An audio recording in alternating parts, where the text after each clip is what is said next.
खबर देंगे आपको। महफूज पंजाब विजन के तहत पंजाब काबीना ने सीटीडी के दायरे अख्तियार में इजाफे की मंजूरी दे दी है। नोटिफिकेशन जारी कर दिया गया। तहसील को सुलेमान और डीजी खान को सीटीडी के दायरे अख्तियार में शामिल किया गया है। सीटीडी डेरा गाजी खान का दायरे अख्तियार अब डीजी खान पुलिस रीजन के तमाम अजला पर मुहित होगा।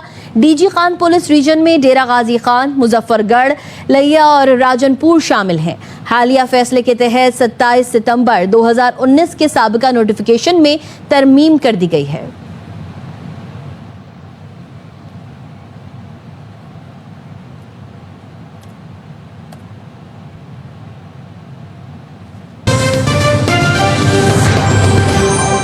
खबर देंगे आपको। महफूज पंजाब विजन के तहत पंजाब काबीना ने सीटीडी के दायरे अख्तियार में इजाफे की मंजूरी दे दी है। नोटिफिकेशन जारी कर दिया गया। तहसील को सुलेमान और डीजी खान को सीटीडी के दायरे अख्तियार में शामिल किया गया है। सीटीडी डेरा गाजी खान का दायरे अख्तियार अब डीजी खान पुलिस रीजन के तमाम अजला पर मुहित होगा।